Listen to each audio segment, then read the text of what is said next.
Friends, Bharat में ज़्यादातर क्षेत्रों को जीतने के बाद ईस्ट इंडिया कंपनी का ध्यान अफगानिस्तान पर गया।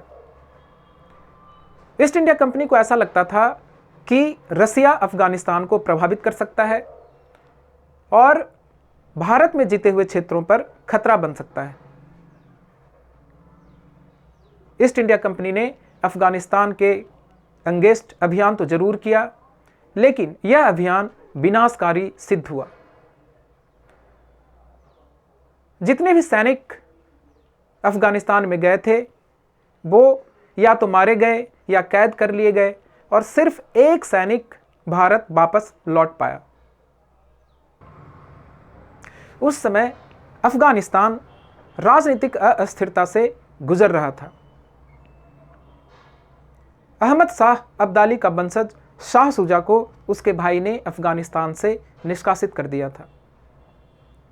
शाह शुजा भारत आ गया था और शाह शुजा ने महाराजा रणजीत सिंह और ईस्ट इंडिया कंपनी से सहायता मांगी।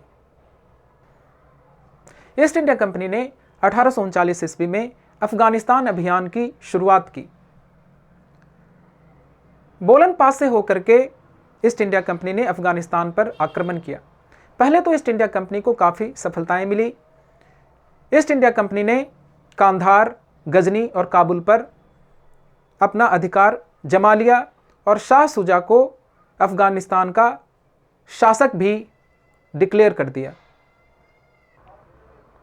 लेकिन इसके बाद ईस्ट इंडिया कंपनी को अफगानों का भयंकर विद्रोह का सामना करना पड़ा। कई ब्रिटिश ऑफिसर्स मारे गए। 16,000 से भी ज़्यादा सैनिक और सिविलियंस वापसी यात्रा पर निकले, लेकिन उन्हें यह पता नहीं था कि वो वापस भारत नहीं पहुंच पाएंगे। वापसी यात्रा का मार्ग पर्वतीय होने के चलते अत्यंत कठिन था। ठंड भी बहुत ज़्यादा थी।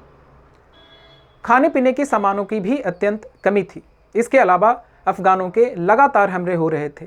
इन कारणों से 16,000 से भी ज़्यादा लोगों में से ज़्यादातर लोगों की मौत हो गई और सिर्फ एक ब्रिटिश सैनिक वापस भारत पहुंच पाया।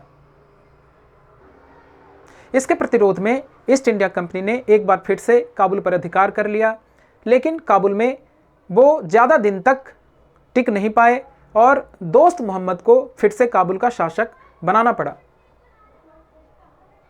इस तरीके से ईस्ट इंडिया कंपनी को प्रथम एंग्लो अफगान युद्ध में कोई भी सफलता नहीं मिली।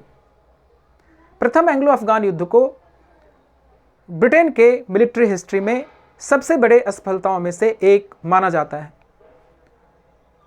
ब्रिटेन में इस युद्ध की काफ़ी आलोचना की गई।